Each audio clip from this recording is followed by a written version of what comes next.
Did you ghost yourself again? Yes, ghost. The way you ghost a Tinderoni who keeps asking you for pics but never asks you on a date? Like that. You may have ghosted yourself and didn't even notice. Here's what I mean.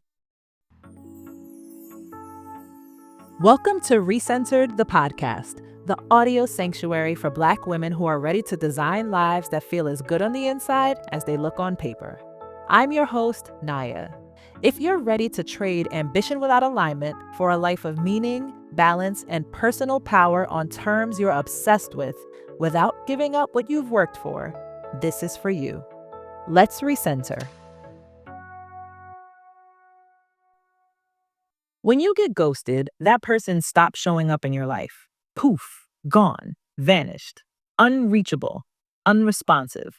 They chose to be dead to you.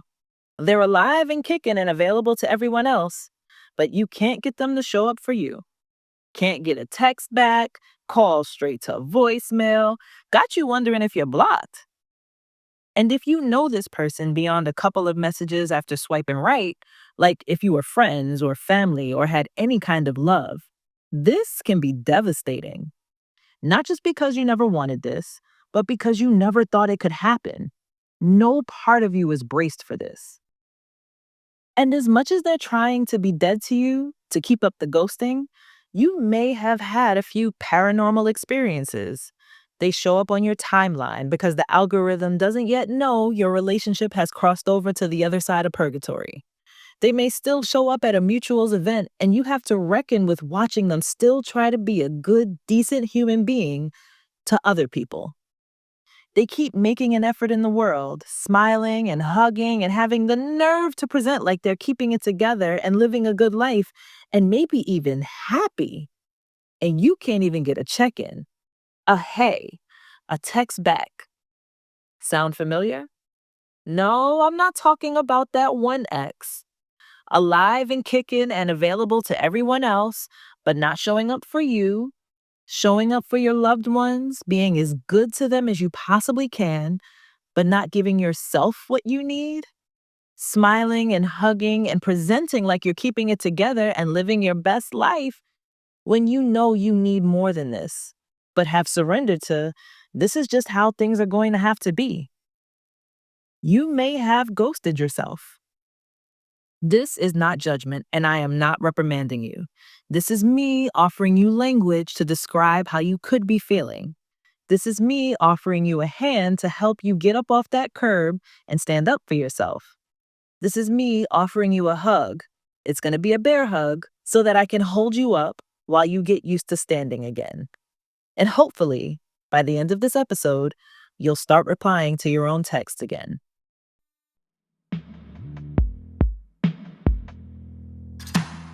The thing about ghosting is that sometimes the ghoster thinks they're going to come around one day. They sometimes think, we'll work it out eventually, just not now. They don't even always recognize what they're doing is ghosting. They're calling it space. They're calling it taking a break. They're calling it cooling off. A part of them may truly believe they're going to circle back once they find the right thing to say, the right next step to take. Until then, it's business as usual with everyone else except you. Until, if this is left unchecked, this way of life becomes business as usual with you. And that may be how it is in your relationship with yourself. You had no intentions of ghosting yourself. Maybe you just felt like there was nothing you could do about the thing you really wanted to do something about. Something you really want to be different. You get around to it, but everything else needs your attention. And those things you can do something about. You can plan your homegirl's baby shower last minute, and you can put in that extra hour or 4 of work because someone else dropped the ball or can't carry their weight. And even though you don't want to, you can go on that family trip that's going to feel like the final exam for your last 3 years of therapy. And of course, you're going to end up planning it because who is as organized as you? Of course, absolutely. And you know why you can do all of that? Because you're fine. Everything's fine. You ready for that hug? I get it. I've seen it. I've been it. Who would you be if you weren't the one who has it all the way together? You saying you're not okay sounds like an April Fool's Day joke. Like, who is really gonna believe you? What could possibly be wrong that a little Jesus or a little five-star vacation can't fix? And even the person who does get it, what can they actually do to help you? They can hold space, and that feels phenomenal when you need it. But eventually, that space becomes the boarding gate for a flight that never takes off. Eventually, one or both of you is going to be ready for you to finally board the plane and be in a new space in your life. One where you don't keep feeling like this and keep believing this is just how things are. One where you actually board the plane and let yourself finally take off. Now, for my frequent flyer baddies, relax. I'm not telling you to take a literal flight. Catch flights, not feelings makes a great and catchy Instagram caption, but baggage is getting expensive, boo. Okay? All right. But you're not someone who's going to dwell perpetually. If things don't feel right, you're going to make something happen. You're going to channel that energy. You're going to go for the promotion or start working on your personal, professional brand. You're going to take a new class or go get a certification or volunteer somewhere, or even think about going grad chapter and finding responsibility in a sisterhood. You're going to stay busy and productive and finding spaces you can grow in. And when you say grow in, you mean become more excellent in. You ain't doing all this to be mediocre. You're not going to join something you're bad at just because it's fun with no intention of being good at it one day. Except for that one thing you really love. The thing you love enough to actually play around with when even your insecurities tell you you'll never have what it takes to excel at that thing. But we'll talk about that thing another day. My point is, when we're stuck at that boarding gate, not knowing where to go, never getting on the plane, we eventually get up and leave the airport. We stop making plans to change our lives in ways that take us to new personal internal heights. We go back home and double down on what we've been doing. The things that only offer us enough to feel what we're feeling. Thinking that if we just make a few tweaks and put in a little more effort, we can make things smooth. But ultimately, that starts to look a lot more like doing what everyone else needs and just trying to stay afloat with all your regular day to day obligations. And on the inside, you're still at that airport boarding gate, alone, because you don't want to be the burden that asks someone to sit with you. There's only so much space you'll allow someone to hold for you. Internally, you're watching other people's planes take off, secretly inspired, maybe even a drop jealous, with sunglasses and a trench coat on so that no one knows you've been lurking in the airport for inspiration. And while your mind is in that airport listening to announcements for gate changes and last calls, your body is doing everything for everybody. Looking super present, being the person they know you to be, making magic happen, even on your worst days. But if we're keeping it a buck, you ain't really there. You're here, but you're not here. And this is what we call a high performing ghost. Okay, girl, get your boarding pass ready because it is time to get up from here. Instead of piling new things on top of a life that doesn't fulfill you or that you know is unsustainable, we've got to get clear on what sustainable fulfillment looks like for you. If you've already started the free challenge in the additional resources I shared in a previous episode, then you're well on your way. The additional resources are linked in this episode description as well. Also, if you've already gone through my training on how to set up true life balance for yourself, you'll be familiar with some of what I'm about to tell you. When we get to the point that we decide something has to change so we can stop being these high performing ghosts, we often lean on the things that have brought us the typical representations of success in the past. We've been groomed to do well at things where other people's judgment determines if we get a foot in the door. So we go for those things. Let me shake things up and try to make incrementally more money by going out for this promotion. It's not going to happen tomorrow and it's going to require some time spent moving and shaking. So now we have some months to focus on something other than our general dissatisfaction, which is great because anything that isn't total satisfaction is a lack of gratitude. And you're just a bad, ungrateful woman blocking her ability to manifest if you're not overwhelmingly grateful at all times. So shifting your focus to something you can actually work towards is great for you and your abundance. And while I'm at it, let's see if there's a course or a certification I can put on top for a little razzle dazzle so that I can lock this promotion in. But this is just adding things on top of a life you already ghosted. It's already made you want to run from it on the inside. You want to double down? Raise the stakes? Girl, this isn't a path to recentering. This is a path to accomplishing something that you hope will remind you you're worth recentering. It's a cry for validation. It's a method of forcing yourself to earn what you already deserve. What is it you deserve? Your full attention.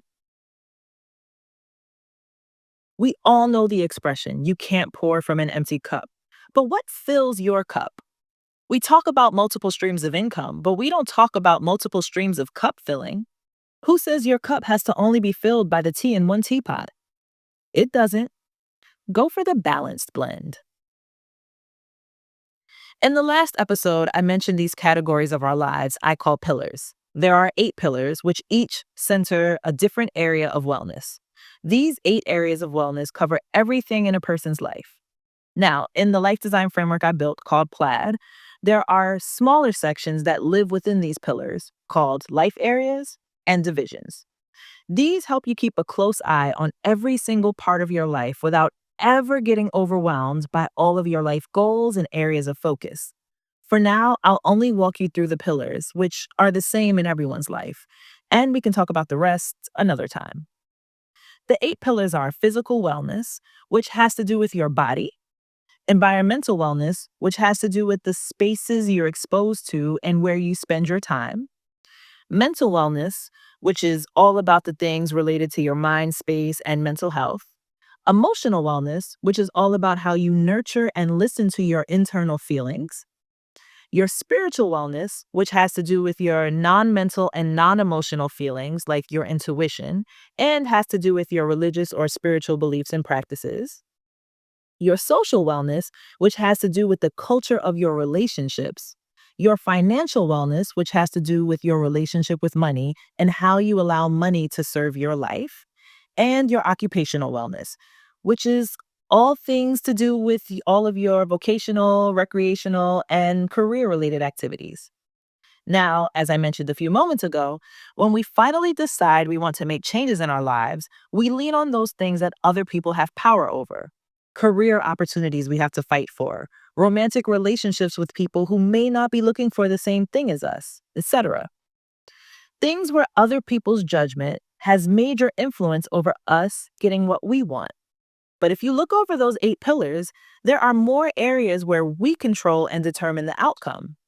A better place to start than adding things on top of a life that doesn't suit you is to revise the recipe to the parts of your life that don't suit you. Our typical approach is like throwing hot sauce on something that didn't come out right and pushing through it to finish the meal, but then making that same meal the same way every time. Why would you do that to yourself? Or your blood pressure? Let's take a real life example of how we pile things on top of something that isn't working well for us. I got into a deep discussion with a friend about her friendships with other people. She's going through that awkward phase of navigating and building new adult friendships. We discovered that she has some boundary, self worth, and self abandonment issues baked into how she starts new friendships. In several ways, she's ghosted her own needs in friendships and focuses exclusively on being worthy of someone's friendship, not making room for her own needs in the early part of the relationship. She becomes a perpetual plus one in the other person's life, displaying no personal interests, making herself overly available, and overextending herself very early on. She calls it being supportive, but it's often too early for the level of support she's providing. In this way, she doesn't give people the opportunity to also demonstrate their interest in who she is as a person. So the friendship quickly becomes a safe haven for the other person's needs and a space where her needs don't have a place. Inevitably, she becomes disappointed when there's no reciprocity in the relationship and she is treated like an afterthought. What she wants is to make new friends, but her framework for making friends is detrimental to her and the relationships she starts. With this information, I have 2 questions for you. 1, should we pile new friends onto her shaky foundation of friendship building? Or 2, should we recreate her personal culture for friendships before looking for new friends? Because the thing is, piling things on feels like a solution for a little while. For example, the newness of a new friendship is the hot sauce on the basis of friendship building that isn't delicious. Eventually, you're gonna have a few bites with not enough sauce on them. And then you're gonna realize, I don't think I like this meal. Why have I been eating this? And if you don't bother to learn a new recipe, this is how you will continue to eat in any part of your life where this applies.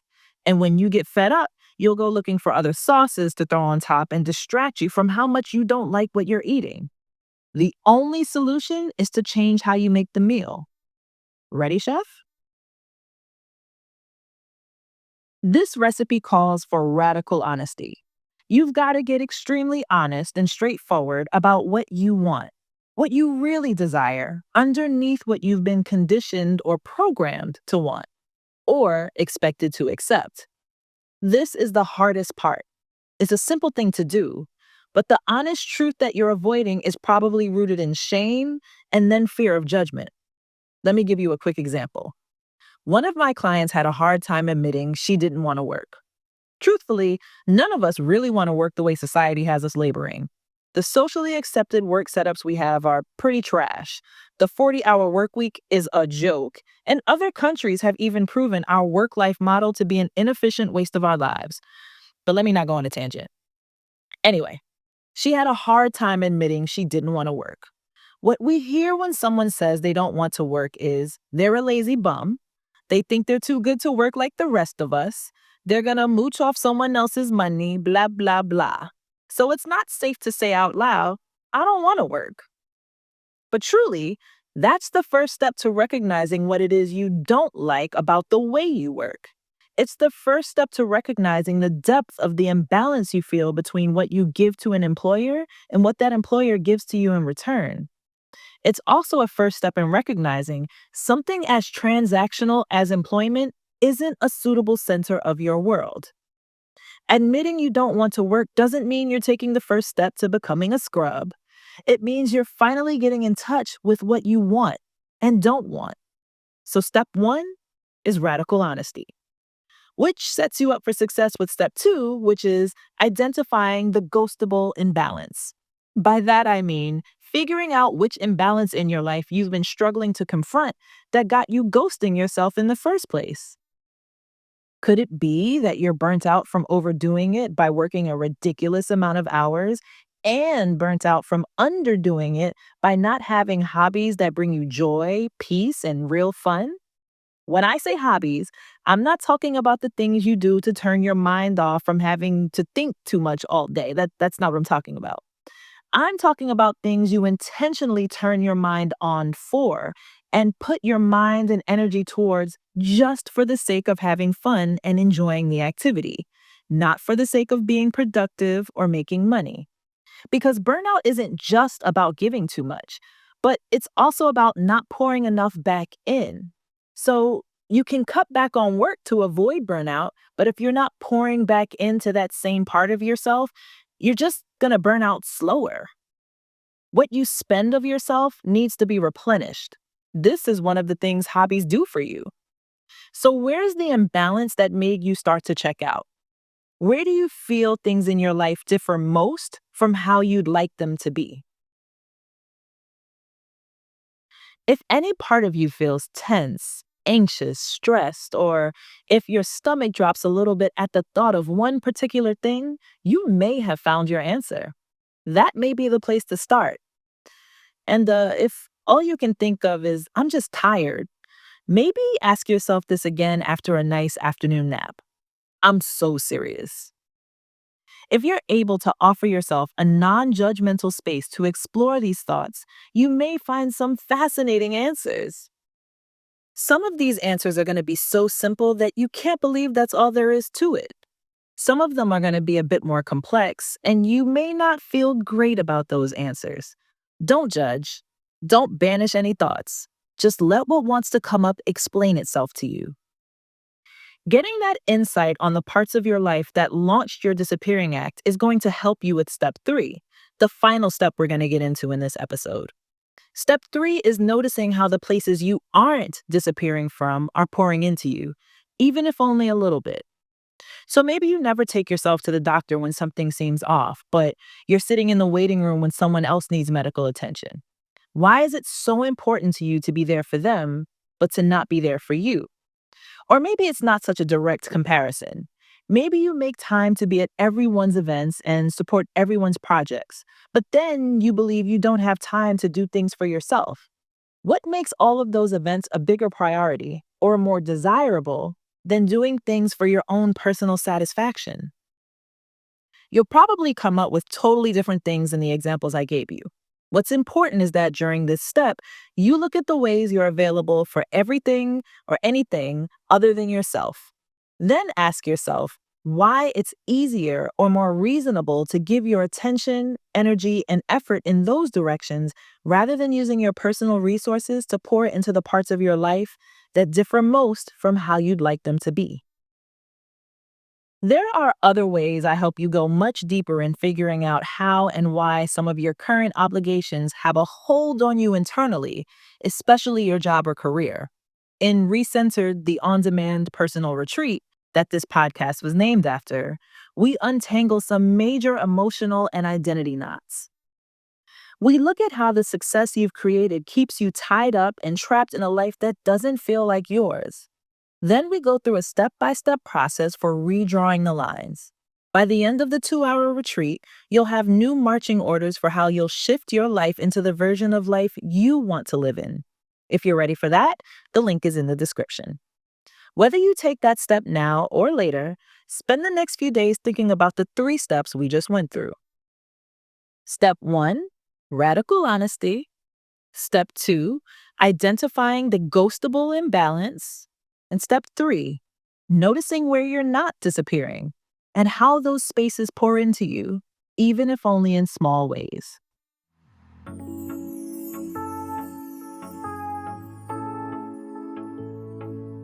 Take a deep breath with me. Inhale, exhale. There was quite a bit to unpack today, and I hope you're gentle with yourself as you move through the waves of understanding that roll up on you over the next few days. Do not try to make any major adjustments or changes to your life with what you've just learned today. Just let the awareness wash over you. You don't have to jump into action. And if it feels too heavy to even process this awareness, that's okay. In the next episode, I'll talk more about why it may feel that way. For the next few days, I'd like you to focus on noticing what's coming up around these topics more than trying to do anything about what's coming up. Let the awareness unfold. Let this be the beginning of you paying yourself a lot more attention. Hearing the call inside yourself asking for more and not drowning her out by piling on new obligations. Listening to your internal small requests with the same attention you hear someone else's big requests. Letting what you might regard as internal whining have a chance to plead its case to you.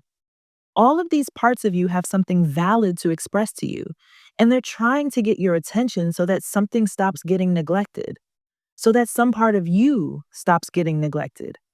You and your emotions are on the same team. Even that hater voice that says mean things is trying to keep you safe from whatever it is you're afraid of feeling.